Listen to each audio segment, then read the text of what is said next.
السلام علیکم ورحمۃ اللہ وتعالی وبرکاتہ۔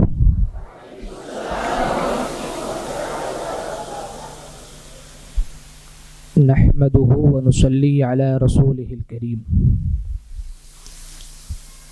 درود پاک پڑھیں۔ اللہم صلی علی سیدنا و مولانا محمد معدن الجود والکرم وآلہ وبارک وسلم صلاة و سلاما علیک یا رسول اللہ، صلاة و سلاما علیک یا حبیب اللہ صلی اللہ تعالی علیہ وسلم۔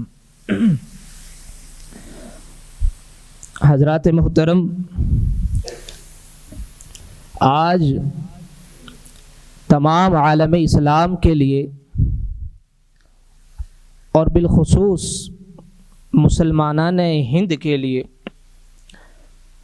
بڑی ہی خوشی اور مسرت کا دن ہے۔ ہر کسی کے چہرے پر کیف و مستی چھائی ہوئی ہے، امیر ہو یا غریب، فقیر ہو یا شاہ و گدا، ہر کوئی بلا تفریق کے قوم و ملت اپنے سینے میں آرزوؤں کا امڈتا ہوا سیلاب لے کر بارگاہ غریب نواز میں حاضر ہو رہا ہے اور اپنی غلامی کا ثبوت دے رہا ہے۔ اور اگر ہم جیسے لوگ جنہیں وہاں کی حاضری کا شرف میسر نہیں آ رہا، تو جو لوگ جہاں ہیں وہیں سے اپنی غلامی کا ثبوت دے رہے ہیں۔ اور حضرات محترم، غریب نواز کا احسان ہمیں ماننا بھی چاہیے اور منانا بھی چاہیے، کیونکہ اہل ہند کو جو سب سے بڑی دولت میسر آئی ہے، اہل ہند کے مقدر میں جو سب سے بڑی دولت ہے، وہ حضور غریب نواز کے در کا صدقہ ہی ہے۔ تو جس کے ذریعے سے ہمیں سب سے بڑی دولت میسر آئی، ہمیں خوب ان کا ذکر کرنا چاہیے اور ہمیں ان کا احسان ماننا چاہیے۔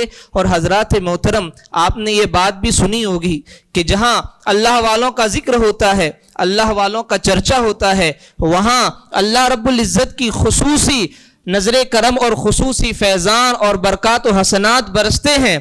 اور ہمارے لیے یہ دوہری خوش نصیبی کی بات ہے کہ ہم خواجہ کی برکات کو لوٹنے کے لیے برکات خواجہ میں بیٹھے ہوئے ہیں۔ بہت ہی حسین موقع ہے ہمارے لیے، اور عالمی تحریک سنی دعوت اسلامی کے زیر ماتحت یہ چلنے والا ادارہ دارالعلوم برکات خواجہ، جس کی طرف سے بہت ہی خوبصورت محفل کا اور یہ نشریاتی محفل کا انعقاد کیا گیا ہے، جس میں نعت، مناقب اور واعظ و نصیحت ہوگی۔ آپ ہمارے ساتھ بنے رہیں، جڑے رہیں اور آپ ہمارا ساتھ دیں۔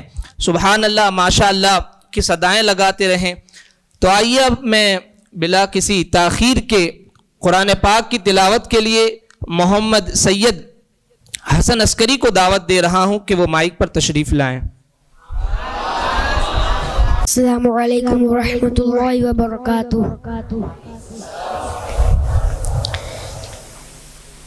اعوذ باللہ من الشیطان الرجیم، بسم اللہ الرحمن الرحیم۔ ودانیۃ علیہم ظلالها وذللت قطوفها تذلیلا ویطاف علیہم بآنیۃ من فضة وأكواب كانت قوارير من فضة قدروها تقديرا ويسقون فيها كأسا كان مزاجها زنجبيلا عينا فيها تسمى سلسبيلا ويطوف عليهم ولدان مخلدون إذا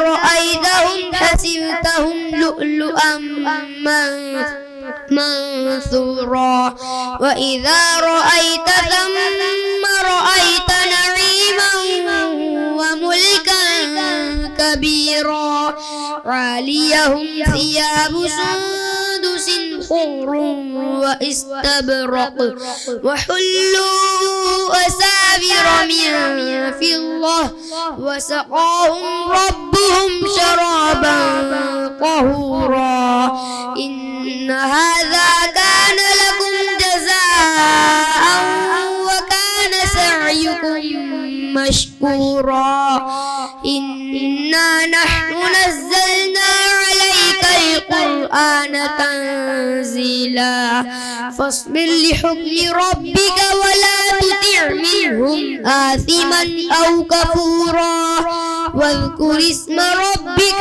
بكرة وأصيلا ومن الليل فاسجد له وسبحه ليلا طويلا إن هؤلاء يحبون العاجلة إن هؤلاء يحبون العاجلة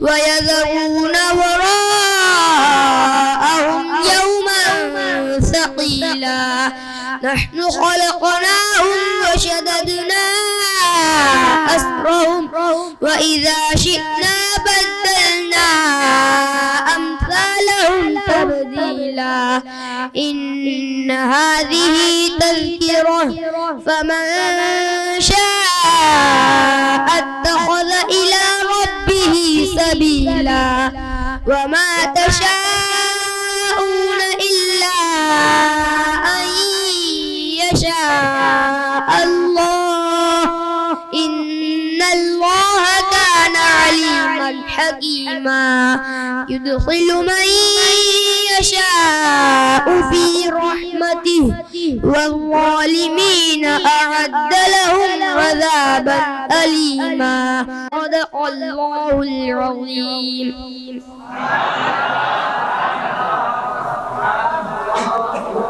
میری جان بھی جان کی جان بھی وہ میری جان بھی جان کی جان بھی میرا ایمان بھی روح ایمان بھی اور محبت وحی آیات قرآن بھی اور قرآن بھی روح قرآن بھی اور قرآن بھی روح قرآن بھی. ایک دن ناز سے آپ نے یہ کہا یہ بتا طائر سدرۃ المنتہا ہے تیرے سامنے عالم کن فکاں تو نے پائی کسی میں میری شان بھی بولے یہ حضرت جبرائیل امی اے نگاہ مشیت کے زہرا جبی ہو تیرا مثل کوئی کبھی اور کہیں رب نے رکھا نہیں اس کا امکان بھی رب نے رکھا نہیں اس کا امکان بھی اور ان کی رحمت پہ اختر دل و جاں فدا. حضور شیخ الاسلام والمسلمین فرماتے ہیں کہ ان کی رحمت پہ اختر دل و جاں فدا جن کو کہتا ہے سارا جہاں مصطفیٰ ان کی رحمت پہ اختر دل و جاں فدا جن کو کہتا ہے سارا جہاں مصطفیٰ وہ میری زندگی ان سے غافل رہی وہ نہ غافل رہے مجھ سے کان بھی وہ نہ غافل رہے مجھ سے کان بھی. اب آئیے ہم اپنے اس محفل کو آگے بڑھاتے ہیں. میں حمد باری تعالیٰ کے لیے محمد کاوی کو دعوت دوں گا کہ وہ مائک پر تشریف لائیں. السلام علیکم ورحمۃ اللہ وبرکاتہ. حمد باری کے کچھ اشعار آپ لوگوں کی سماعت کروں. آپ لوگ میرے ساتھ مل کر پڑھنے کی کوشش کریں. ایک مرتبہ درود پاک کا نذرانہ پیش لیجیے. اللہم صلی علی سیدنا مولانا محمد صلی اللہ علیہ وسلم.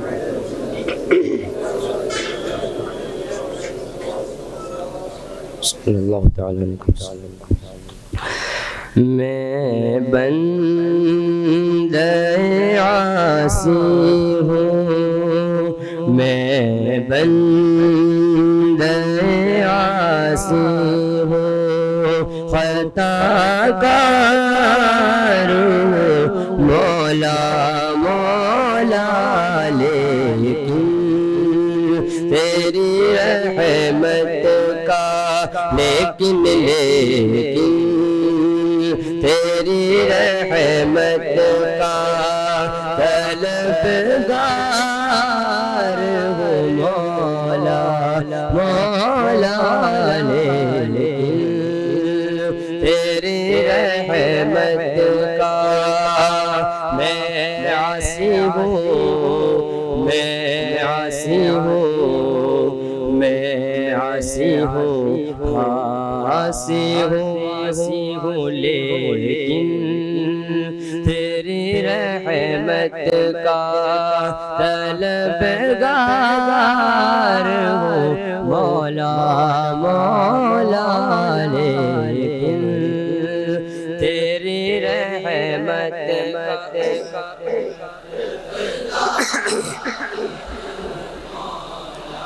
لیکن تیری رحمت کا پھر تو میرے ایمان کو توانائی عطا کر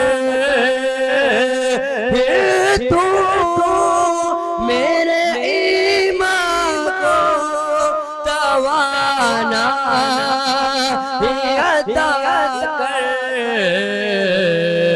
برسوں نہیں صدیوں سے آقا برسوں نہیں صدیوں سے میں بیمار ہوں مولا مولا لیکن تیری رحمت کا طلبگار ہوں مولا مولا لیکن السلام علیکم ورحمۃ اللہ وبرکاتہ ماشاءاللہ بہت ہی پیارے انداز میں حمد اور مناجات اپنے رب کی بارگاہ میں پیش کر رہے تھے. دیکھیے شاعر نے کتنا ہی پیارے انداز میں قوم مسلم کی جو حالت ہے اس کی تبدیلی کے لیے دعا کی ہے. جو حالت صدیوں پہلے مسلمانوں کی تھی کہ جب مسلمان کا نام آ جاتا تھا تو اس وقت کی اس دور کی سپر پاور حکومتیں تھر تھرا جاتی تھی اور مسلمانوں کا وہ رعب اور وہ دبدبا تھا. لیکن اب صدیاں گزر گئی, اب وہ ایمانی جوش اور وہ ایمانی توانائی مسلمانوں کو میسر نہیں ہے جس کے بارے میں اقبال نے کہا تھا کہ دشت تو دشت ہے دریا بھی نہ چھوڑے ہم نے, بحر ظلمات میں دوڑا دیے گھوڑے ہم نے. تو شاعر کہتا ہے کہ پھر تو میرے ایمان کو توانائی عطا کر, کہیے آمین. کیونکہ ہمیں بھی دعا کرنی چاہیے. شاعر نے اپنے لیے نہیں بلکہ پوری امت کے لیے کہا ہے کہ پھر تو میرے ایمان کو توانائی عطا کر, پھر تو میرے ایمان کو توانائی عطا کر. برسوں نہیں صدیوں سے میں بیمار ہوں مولا, برسوں نہیں صدیوں سے میں بیمار ہوں مولا. اب آئیے میں نعت کے لیے محمد سید ریان باپو کو دعوت دیتا ہوں کہ وہ مائک پر تشریف لیں. پڑھیے الصلاۃ والسلام علیک یا رسول اللہ, الصلاۃ والسلام علیک یا حبیب اللہ, صلی اللہ تعالی علیہ وسلم. کیا بتاؤں کہ کیا مدینہ ہے, کیا بتاؤں کیا بتاؤں کہ کیا مدینہ ہے. بس میرا مدعا مدینہ ہے, بس میرا مدعا مدینہ ہے. کیا بتاؤں کہ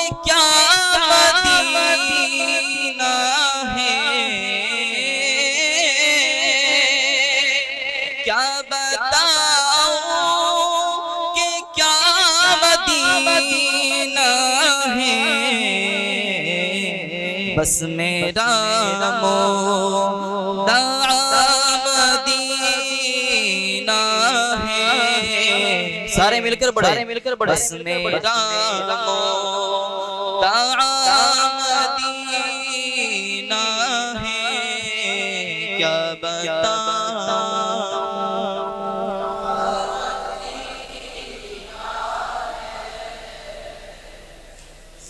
اٹھ کے جاؤ کہاں مدینے سے اٹھ کے جاؤ کہاں مدینے سے کیا کوئی دوسرا مدینہ ہے کیا کوئی دوسرا مدینہ ہے کیا بتاؤں کہ کیا مدینہ ہے سارے مل کر پڑھے کیا بتاؤں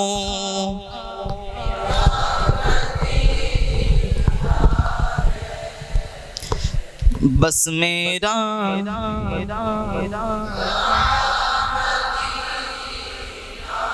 ہے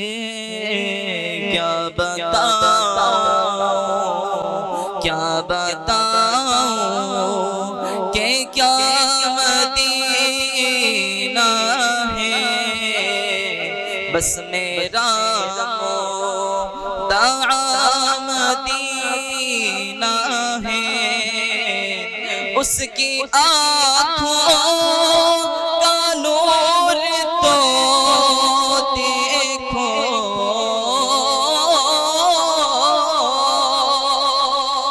اس کی آنکھوں کا نور تو دیکھو اس کی آنکھوں کا نور تو دیکھو جس کا دیکھا ہوا مدینہ ہے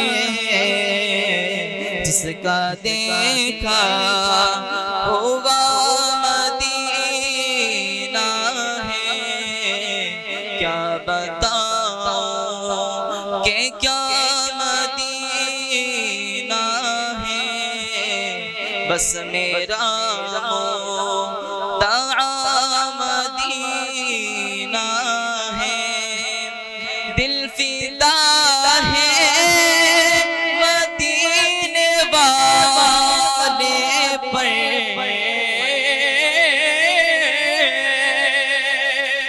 دل فدا ہے مدینے والے پر دل منور میرا مدینہ ہے دل منور میرا مدینہ ہے کیا بتاؤں کہ کیا مدینہ ہے بس میرا مدعا مدینہ ہے السلام علیکم ورحمۃ اللہ وبرکاتہ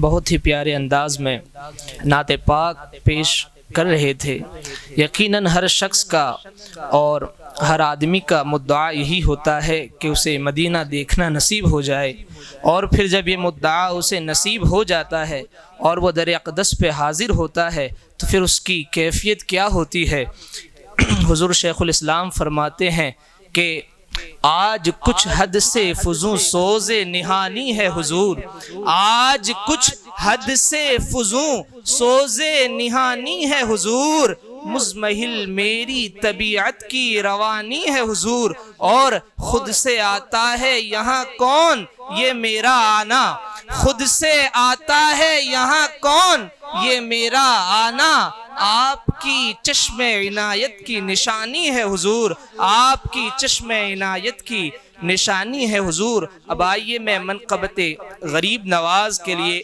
محمد حسان کھمبات کو دعوت دے رہا ہوں کہ وہ مائک پر تشریف لائیں۔ وعلیکم ورحمۃ اللہ وبرکاتہ۔ ایک مرتبہ درود پاک پڑھیں۔ اللہم صلی علی سیدنا مولانا محمد معدن الجود والکرم وآلہ وبارک وسلم صلاۃ وسلاما علیک یا رسول اللہ صلی اللہ تعالی علیہ وسلم۔ مل کر پڑھنے کی کوشش کریں۔ خواجہ ہند وہ دربار ہے اعلیٰ تیرا، خواجہ ہند وہ دربار ہے اعلیٰ تیرا، کبھی محروم نہیں مانگنے والا تیرا، کبھی محروم نہیں مانگنے والا تیرا، ہے تیری ذات عجب بحر حقیقت پیارے، ہے تیری ذات عجب بحر حقیقت پیارے، کسی تیرا نے پایا نہ کنارہ تیرا، کسی تیرا نے پایا نہ کنارہ تیرا، کسی تیرا نے پایا نہ کنارہ، گلشن ہند ہے شاداں کلیجے ٹھنڈے، گلشن ہند ہے شاداں کلیجے ٹھنڈے، واہ اے ابر کرم زور برسنا تیرا، واہ اے ابر کرم زور برسنا تیرا، آ جائے ہند وہ دربار ہے، کیا مہک ہے معطر ہے دماغ عالم، کیا مہک ہے معطر ہے دماغ عالم، تختہ گلشن فردوس ہے روضہ تیرا، تختہ گلشن فردوس ہے روضہ تیرا، مکہ سماعت کریں، ماہی دیواس ہے اور آجا جعینوں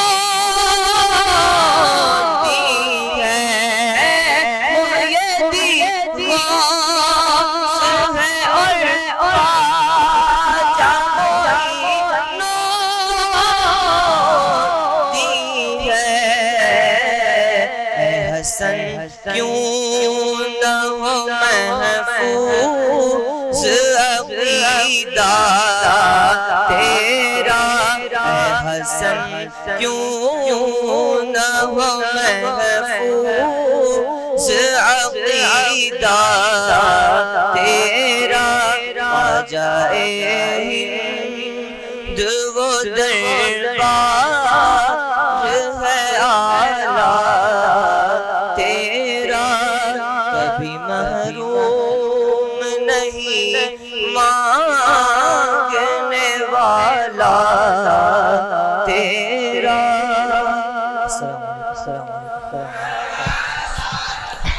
غریب آئے ہیں در پر تیرے غریب نواز، غریب آئے ہیں در پر تیرے غریب نواز، کرو غریب نوازی میرے غریب نواز. اور تمہارے در کی کرامت یہ بارہا دیکھی کہ غریب آئے ہیں اور ہو گئے غریب نواز.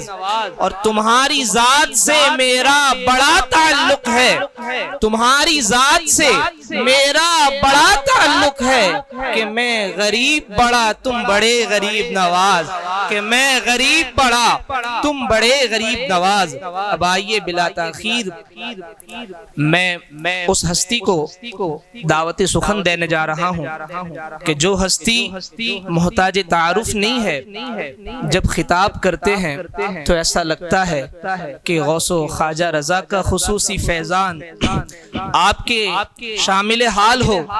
جب للکارتے ہیں تو ایوان باطل میں زلزلے آ جاتے ہیں. اور اللہ رب العزت نے حق گوئی کا جو جوہر آپ کے اندر پیدا کیا ہے اور حق گوئی کا جو جوہر آپ کے اندر نمایاں ہے، وہ دور حاضر میں نایاب نہیں تو کم یاب ضرور ہے.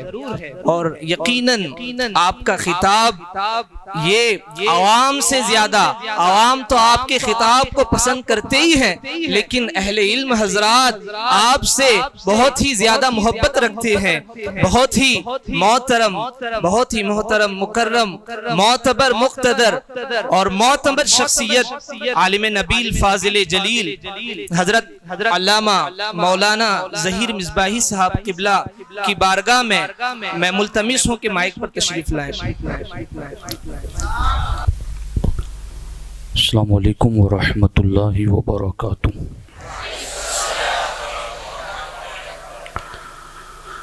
نحمده ونصلي ونسلم على رسوله الكريم اما بعد فاعوذ بالله من الشيطان الرجيم بسم الله الرحمن الرحيم ان اولیاؤه الا المتقون صدق الله العلي العظيم وصدق رسوله النبي الامين المختار الكريم الرؤوف الرحيم.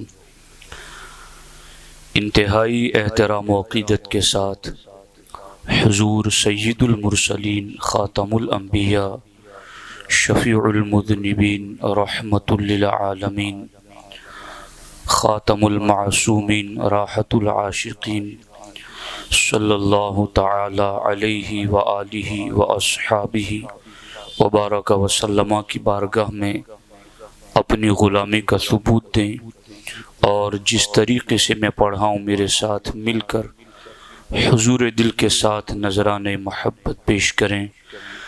الصلاۃ والسلام علیک یا رسول اللہ،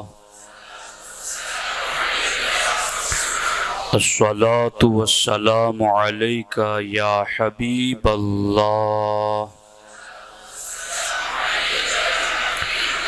الصلاۃ والسلام علیک یا نبی اللہ وعلی آلک واصحابک یا نور اللہ صلی اللہ تعالی علیہ وسلم. ہے تیری ذات عجب بحر حقیقت پیارے، ہے تیری ذات عجب بحر حقیقت پیارے، کسی تیراک نے پایا نہ کنارہ تیرا. دوستان محترم، میں اور آپ اہل سنت و جماعت کی ایک عظیم درسگاہ دارالعلوم برکات خواجہ نجم العلوم میں سلطان الہند عطائے رسول سرکار غریب نواز رضی اللہ تعالی عنہ کی چھٹی شریف کے موقع پر ان کی یاد میں منسوب محفل میں شریک اجتماع ہیں۔ اللہ رب العزت ان کے فیضان و کرم سے ہم سبوں کو مالا مال فرمائیں۔ عزیز طلبہ، چند باتیں وقت کے اعتبار سے آپ کے سامنے رکھنا چاہتا ہوں۔ اہل سنت و جماعت صوفیہ صالحین کو ماننے والا گروہ ہیں۔ صوفیہ صالحین اپنے یہاں اللہ کی بارگاہ تک رسائی کے لیے جو اصطلاحات استعمال فرماتے ہیں ان میں سے ایک ہے طریقت، ایک ہے معرفت، ایک ہے حقیقت۔ حضرت سلطان الہند رضی اللہ تعالی عنہ نے بھی ان درجات کو ذکر فرمایا ہے۔ چونکہ ہندوستان کی سرزمین پر باضابطہ اور بڑی تعداد میں دین اسلام کا جو فروغ ہوا ہے وہ سلطان الہند عطائے رسول کی جلوہ گری کے بعد ہوا ہے، اور سلطان الہند رضی اللہ تعالی عنہ انہیں براہ راست بارگاہ رسالت سے ہندوستان بھیجا گیا۔ آپ جو دین لے کر اور آپ جو فکر لے کر ہند کی دھرتی پر جلوگر ہوئے وہ بارگاہ رسالت کا پسندیدہ اور سرکار کی طرف سے حکم عطا کردہ لے کر آئے۔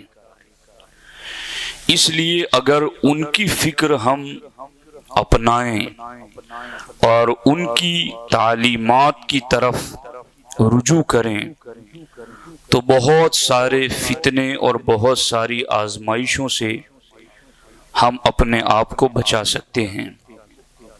آج اہل سنت و جماعت کے سامنے جہاں سینکڑوں مسائل ہیں اور ہر چہار جانب سے اہل سنت و جماعت حملوں کی زد پر ہیں، ایسے وقت میں طریقت کا نام لے کر یا تصوف کا نام لے کر اور باضابطہ اپنے آپ کو چشتیت کی طرف منسوب کرتے ہوئے سنیت پر حملہ آور ہیں، اگر وہ پلٹ کر کے سلطان الہند کی تعلیمات کو پڑھیں گے تو انہیں احساس ہوگا کہ جس روش پر آج وہ چل رہے ہیں وہ چشتیت سے بہت دور ہیں۔ جو تعلیمات سلطان الہند نے عطا کی ہیں وہ راہ چھوڑ چکے ہیں۔ تو میں سلطان الہند کی زندگی سے چند باتیں آپ کے سامنے رکھ کر یہ سمجھانے کی کوشش کروں گا کہ جو آج ہماری عوام کے سامنے تصوف اور طریقت کا نام لے کر یا سلطان الہند عطائے رسول کی طریقت اور آپ نے جو سلسلہ جاری کیا ہے اس کا نام لے کر اگر کوئی ہمیں ان کی تعلیمات سے مس گائیڈ کرتا ہے تو ہمیں سمجھنے کی ضرورت ہے کہ آخر سلطان الہند کی تعلیمات کیا ہیں۔ دوستان محترم، حضرت سرکار غریب نواز رضی اللہ تعالی عنہ دلیل العارفین میں لکھتے ہیں کہ جب لوگ شریعت میں ثابت قدم ہو جاتے ہیں اور شریعت کے تمام فرمان بجا لاتے ہیں اور ان کے بجا لانے میں ذرہ بھر تجاوز نہیں کرتے تو پھر کیا ہوتا ہے؟ سلطان الہند فرماتے ہیں تو اکثر دوسرے مرتبے پر پہنچتے ہیں جسے طریقت کہتے ہیں۔ یعنی طریقت تک پہنچنے کے لیے سلطان الہند علیہ الرحمہ نے کیا ذکر فرمایا؟ دھیان سے سنیے. آپ نے فرمایا کہ شریعت کے تمام فرمان بجا لاتے ہیں، حلال کے، حرام کے، کرنے کے، نہ کرنے کے، اوامر نواہی، ان کو کرنا، اجتناب کرنا، یہ شریعت کے تمام فرامین بجا لاتے ہیں. اور پھر آگے فرماتے ہیں بجا لانے میں ذرہ بھر کمی نہیں کرتے. ایک تو تمام بجا لاتے ہیں پھر کمی نہیں کرتے، تو جو بجا ہی نہیں لاتے تو تمام فرامین بجا لاتے ہیں پھر ذرہ بھر کمی نہیں کرتے، تو آگے جا کر پھر ان میں سے بہتوں کو طریقت کی راہ ملتی ہے، ہر ایک کو نہیں. تب جا کر کے اکثر لوگ دوسرے مرتبے پر پہنچتے ہیں جسے طریقت کہتے ہیں. اور اس کے بعد کیا ہے؟ فرماتے ہیں اس کے بعد جب طریقت میں شرائط کے ساتھ ثابت قدم ہوتے ہیں اور تمام احکام شریعت بے کم و کاست بجا لاتے ہیں تو پھر معرفت کے درجے پر پہنچتے ہیں. تو اب معرفت سے پہلے سلطان الہند علیہ الرحمہ نے طریقت کو تمام شرائط کے ساتھ بجا لانا ضروری قرار دیا کہ جب طریقت پر تمام شرائط کے ساتھ ثابت قدم رہے گا تو پھر آگے اس کے لیے معرفت ہے، شناخت ہے، شناسائی ہے، اللہ کی پہچان ہے. آگے فرماتے جب اس مقام پر بھی ثابت قدم ہو جاتے ہیں معرفت والے پر تو آگے درجہ حقیقت کو پہنچتے ہیں. اور سلطان الہند نے یہاں اس حدیث کا ترجمہ لکھا ہے جو حدیث قدسی ہیں کہ میں اس کا ہاتھ بن جاتا ہوں، میں اس کی زبان بن جاتا ہوں. اور وہ جو حدیث ہے نا، یہ تو لوگ ذکر کرتے ہیں مگر اللہ کی قدرتیں اس کی زبان بن جاتی ہیں، اللہ کی قدرت اس کا ہاتھ بن جاتی ہے، یہ کب ہوتا ہے؟ اس کا پہلے والا جملہ 2 سطر اوپر بھی تو پڑھو کہ جب بندہ اللہ کی تمام فرائض کردہ عبادتوں پر عمل کر کے پھر نوافل ادا کرتا ہے تب جا کر کے بعد میں یہ مراتب ملتے ہیں.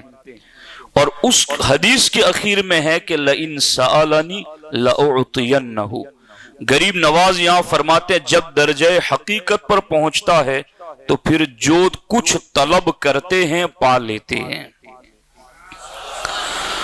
تو آپ نے کس طریقے سے درجہ بندی کے ساتھ شریعت عمل کیا مکمل، پھر طریقت عمل کیا مکمل، پھر معرفت، پھر عمل کیا مکمل تو آگے حقیقت ہے. اور حقیقت پر پہنچ کر جو چاہتے ہیں پا لیتے ہیں. اور یہ حقیقت جو ان مراتب میں سب سے بلند درجہ ہے، سلطان الہند کا مرتبہ اس حوالے سے کیا ہوگا؟ ہے تیری ذات عجب بحر حقیقت پیارے، ہے تیری ذات عجب بحر حقیقت، حقیقت کا سمندر ہے تیری ذات عجب بحر حقیقت پیارے، کسی تیراک نے پایا نہ کنارہ تیرا. تو وہ جو بحر حقیقت ہیں کسی تیراک نے پایا نہ کنارہ تیرا، وہ یہ بتا رہے ہیں کہ پہلے شریعت ہیں، پھر طریقت ہے، پھر معرفت ہے، پھر جا کے آگے حقیقت ہے.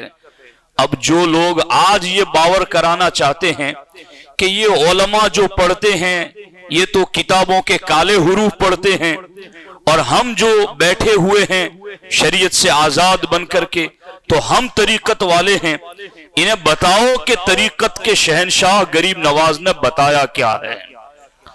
سلطان الہند فرماتے ہیں کہ شریعت کے تمام فرامین بجا لائے گا تب طریقت پر جائے گا. اب جو اسی پہلی منزل پر ہی ٹھوکر کھا کے گر گئے ہیں، آگے وہ طریقت کی بات کس منہ سے کرتے ہیں؟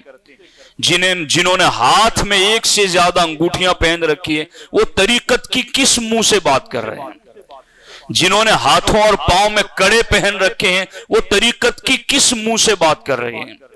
جو عورتوں سے ملاقات کرتے ان سے خدمات لیتے ہیں اور بے پردہ ان سے مسافے کرتے، وہ طریقت کی کس منہ سے بات کر رہے ہیں؟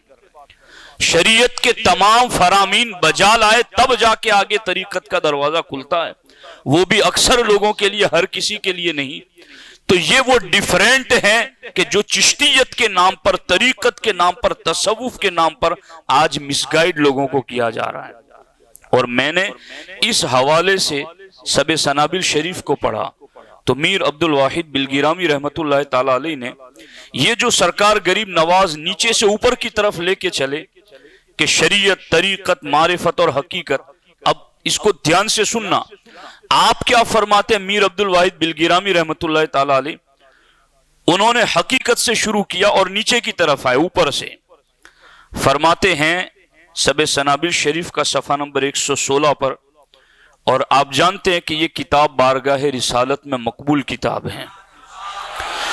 اس میں لکھا ہے کہ جو شخص حقیقت کے مقام سے گر جاتا ہے، دھیان سے سننا، جو شخص حقیقت کے مقام سے گر جاتا ہے وہ طریقت پر آ کر رک جاتا ہے۔ ایک اس کے لیے ایک اسٹیشن ہے کہ حقیقت سے گرا تو اب طریقت پہ آ کر رک جاتا ہے۔ آگے فرماتے اور جو طریقت سے گرتا ہے شریعت پر ٹھہر جاتا ہے، لیکن جو شریعت سے گرتا ہے تو وہ جو درخت کی سب سے اونچی شاخ پر بیٹھا ہے وہاں سے گرا تو کسی اور شاخ پر اٹک گیا، وہاں سے گرا تو کسی اور شاخ پہ اٹک گیا، مگر اب یہ حقیقت سے طریقت پر اور طریقت سے گرا تو شریعت پر ٹھہر گیا۔ مگر میر عبد الواحد بلگیرامی رحمت اللہ تعالی علیہ فرماتے اور جو شریعت سے گرا گمراہ ہو گیا، اب اسے بد عقیدگی کا زخم ضرور آئے گا، اب وہ اس کو تکلیف ضرور پہنچے گی، چونکہ اب کوئی بیچ میں چھت نہیں ہے۔ تو آپ دیکھیں کہ ادھر سلطان الہند کیا فرما رہے ہیں کہ شریعت پر عمل کیا مکمل تو طریقت پر پہنچا، وہاں تمام شرائط کے ساتھ عمل کیا تو معرفت پر پہنچا، وہاں عمل کیا تو پھر حقیقت تک پہنچا۔ اور اب کیا فرما رہے ہیں میر عبدالواحد بلگیرامی؟ حقیقت سے گرا تو طریقت پر آ کے ٹھہر گیا، طریقت پر گرا تو شریعت پر آ کر ٹھہر گیا۔ جو یہاں سے گرا تو اب کوئی شاخ ہی نہیں ہے جہاں آ کر کے وہ اٹک جائے اور ٹھہر جائے، اب گرا تو سیدھا گمراہیت میں گرا۔ تو جو یہاں پر ہی ٹھوکر کھائے ہوئے ہیں وہ کس منہ سے طریقت کی بات کریں؟ اسی لیے حضرت صدر الشریعہ علیہ الرحمہ بار شریعت میں فرماتے ہیں کہ احکام شرعیہ کی پابندی سے کوئی ولی کیسا ہی عظیم ہو سبکدوش نہیں ہو سکتا۔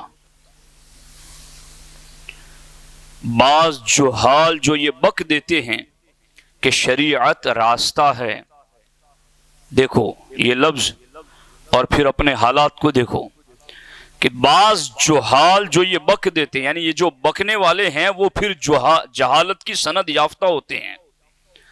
بعض جہال جو یہ بک دیتے ہیں کہ شریعت راستہ ہے، راستہ کی حاجت ان کو ہے جو مقصود تک نہ پہنچے ہوں، ہم تو پہنچ گئے ہیں تو ہمیں اس شریعت والے راستے کی حاجت نہیں ہے، ایسا کہتے ہیں۔ سید الطائفہ حضرت جنید بغدادی رضی اللہ تعالی عنہ نے انہیں فرمایا صدقو لقد وصلو ولکن الی این الی النار، فرماتے وہ سچ کہتے ہیں، بے شک پہنچ گئے مگر کہاں؟ جہنم کو۔ غور کیجیے۔ تو یہ اب میں یاسین صاحب اس پر غور کر رہا تھا کہ اب انہوں نے پابندی لگا دی کہ یہاں اعلیٰ حضرت کا نام نہیں لیا جائے گا، سلام نہیں پڑھا جائے گا، یہ نہیں ہوگا، تو نہیں ہوگا۔ بدلے وہ یا ہم بدلے؟ جس جامعہ معینیہ میں بیٹھ کر 9 سال تک حضرت صدر الشریعہ نے حضور حافظ ملت کو پڑھایا، جہاں سے وہ چشتیت پھیلی کہ پھر الجامعۃ الاشرفیہ وجود میں آیا، وہ شاہ جہانی مسجد جہاں ہر چھٹی شریف کو امام احمد رضا کا خصوصی خطاب ہوتا تھا، تو ہم تو سرکار غریب نواز نے جو دلیل العارفین میں لکھا وہی صدر الشریعہ نے اپنی کتاب میں لکھا. جو سرکار غریب نواز نے لکھا وہی امام احمد رضا نے مقال العرفا میں لکھا. بدلے تو ہم نہیں ہیں، رشتہ تو ہمارا آج بھی وہاں سے جڑا ہوا ہے جیسا پہلا تھا، تعلیمات ہماری آج بھی وہی ہیں، لیکن رستہ کس نے بدلا؟ وہ تمہارے ہی تو آبا تھے جنہوں نے امام احمد رضا کو موقع دیا تھا، وہ تمہارے ہی تو تھے جنہوں نے اس جامعہ میں پڑھانے کے لیے حضور صدر الشریعہ کو موقع دیا تھا. مگر آج وہ رستہ بدلا کس نے؟ امام احمد رضا کے غلام کل جس جگہ پر تھے آج بھی اسی جگہ کھڑے ہوئے ہیں. دنیا نے اپنے آپ کو بدلا گھڑی گھڑی، ایک ہم اہل عشق ہے جہاں تھے وہیں رہے.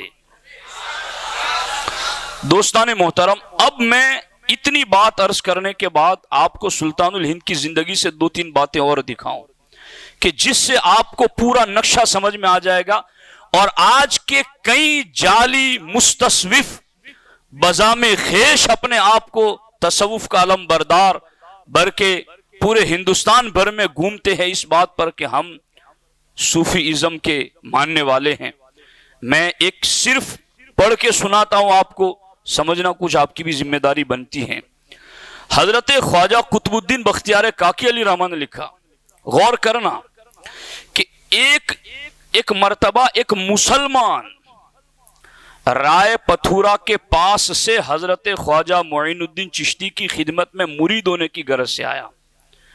جو رائے پتھورا سلطان الہند کو نکالنے پر تلا ہوا ہے، انہیں دشمن سمجھ رہا ہے، وہ اپنے یہاں مسلمان کو رکھ کر کے مرید بنانے کے لیے خواجہ کے پاس بھیج رہا ہے. آج کے رائے پتھورا نے بھی کئی ایسے لوگوں کو اپنے پاس رکھا ہوا ہے. تو یہ مسلمان تھا، اس کو وہاں سے رائے پتھورا نے بھیجا، پرتھوی راج نے سرکار غریب نواز کے پاس کہ جاؤ جا کر مرید ہو جاؤ. تو کچھ ایسے اس دور میں بھی تھے کہ جو پیری مریدی کا سہارا لے کر کے اس راستے کو روکنا چاہتے تھے، مگر ہم ہیں غریب نواز کے سچے وارث. اس طریقے کو اگر کوئی غلط استعمال کرے گا تو ہم نہیں ہونے دیں گے. سلطان الہند رضی اللہ تعالی عنہ جب ان کی بارگاہ میں ایک مسلمان پرتھوی راج کے یہاں سے آیا مرید ہونے کے لیے، وہ بھیج رہا ہے مرید بنانے کے لیے. دیکھو تو صحیح، جس مریدی اور پیری کا کام ہے اسلام کی تبلیغ کرنا، اسلام مٹانے والا اس کو بھیج رہا ہے مرید بنانے کے لیے. ہے نا تعجب کی بات؟ اب جس صوفیت کا تعلق ہے دین کو زندہ کرنے سے، آج کے دور کا پرتھوی راج اس صوفی ازم کی صدارت کر رہا ہے، اور لوگوں کو سمجھ میں نہیں آ رہا ہے کہ ہم کر کیا رہے ہیں. دیکھو یہاں پر جب مرید ہونے کے لیے آیا تو آگے غریب نواز نے کیا کہا.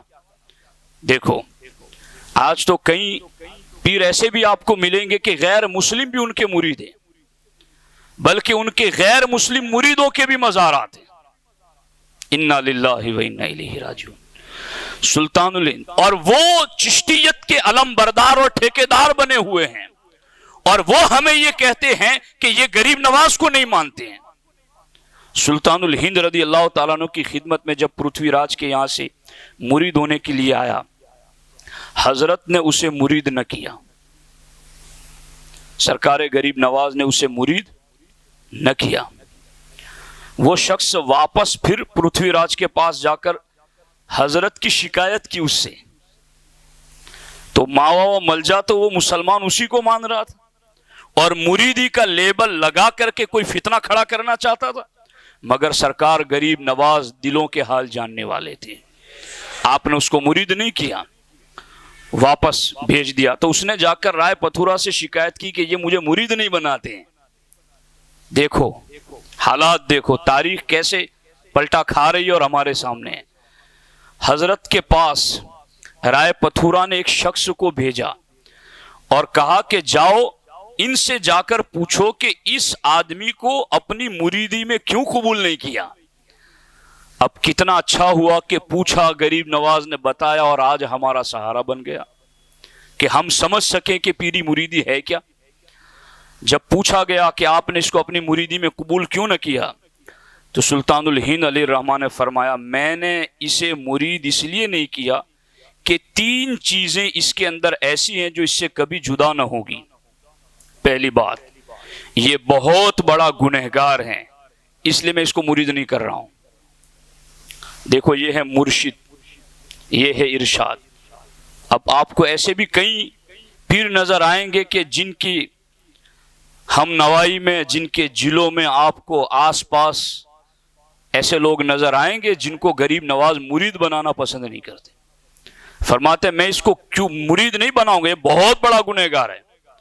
دوسری بات یہ کہ یہ میرے متبعین میں سے نہیں ہیں، اور ہم ایسوں کو اپنی ارادت میں نہیں لیتے جو غیروں کے سامنے سر جھکاتا ہے۔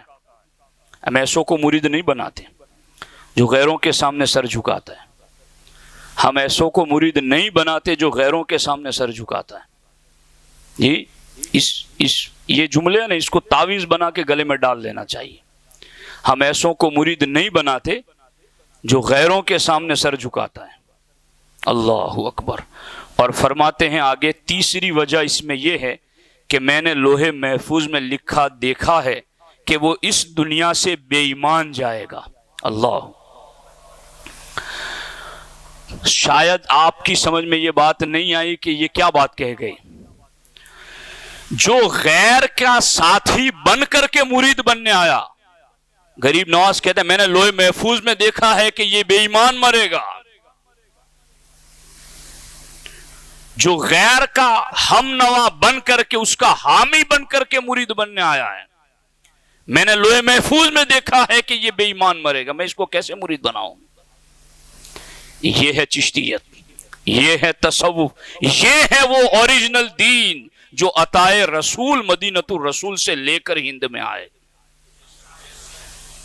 اور الحمدللہ امام احمد رضا کے ماننے والے اسی پر قائم ہیں۔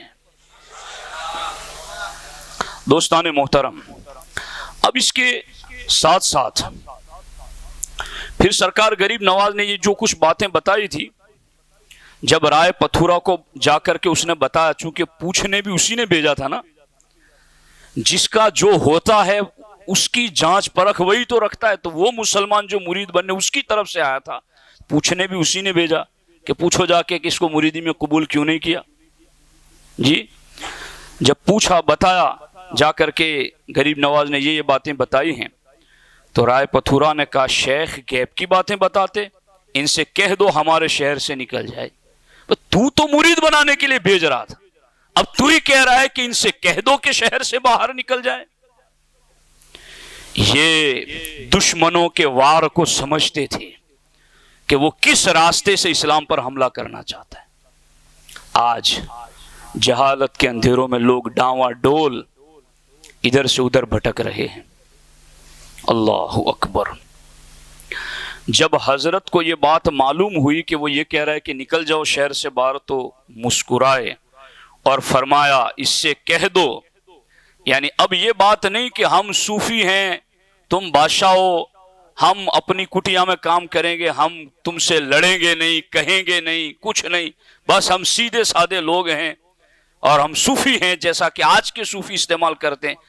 سرکار غریب نواز نے جب یہ سنا کہ اس نے مجھے نکالنے کی بات کی، فوراً جواب دیا اور ارشاد فرمایا اس سے جا کر کہہ دو کہ ہمارے اور تمہارے درمیان صرف 3 دن کی مہلت ہے، بس تمہیں پتا چل جائے گا کہ اس شہر سے نکلتا کون ہے۔ جی اب آج جو صوفیت کا لیبل لگا کر کے پرتھوی راج کو اس دور کے لے کر بیٹھے ہیں، کیا یہ بولی بول سکتے ہیں غریب نواز والی کہ ہمارے اور تمہارے درمیان 3 دن کی مہلت ہے، کون نکلے گا پتا چل جائے گا؟ وہ نکالنے کی بات تو آج بھی تو ہو رہی ہے اور اس دور میں بھی ہو رہی تھی، مگر جواب سلطان الہند نے کیا دیا تھا اور آج کے رائے پتھورا کے قرب میں بیٹھنے والے کیا بولی بول رہے ہیں؟ اور بنے ہوئے ٹھیکیدار سرکار غریب نواز کے تصوف کے وہ لوگ۔ اللہ اکبر، اللہ اکبر۔ پھر وہی ہوا جو انجام حضرت نے بتایا تھا۔ آپ نے سرکار غریب نواز کو اس حیثیت سے پڑھنا چاہیے کہ آپ 7ویں صدی ہجری کے مجدد بھی ہیں، یہ بھی باضابطہ اس کو کتابوں میں لکھا گیا ہے، اور آپ کو اس حیثیت سے پڑھنا چاہیے کہ آپ امام عظیمت ہیں. یعنی یا رسول اللہ،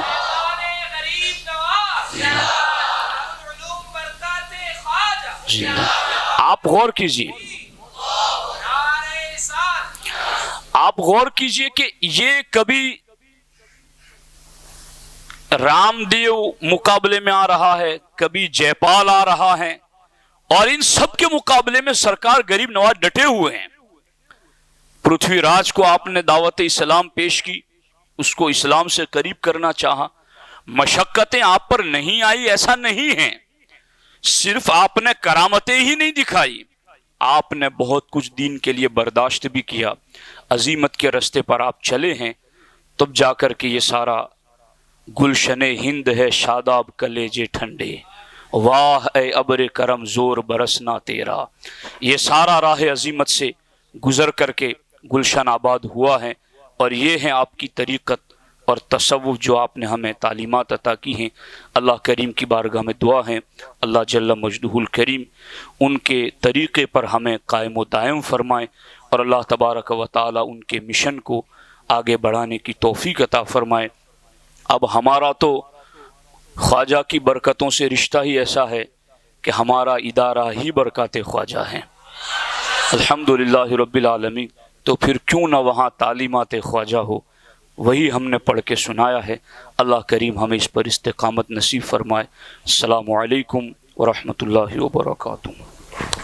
مصطفیٰ جان رحمت پہ لاکھوں سلام، شمع بز میں ہدایت پہ لاکھوں سلام.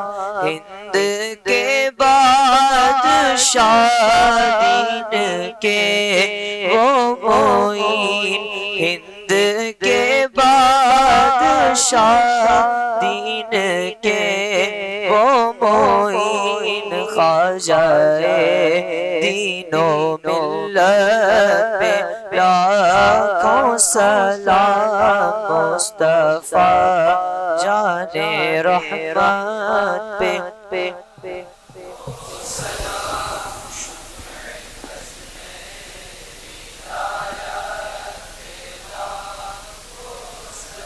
بسم اللہ الرحمن الرحیم. اللہم صلی علی سیدنا مولانا محمد وآلہ واصحابہ وبارک وسلم.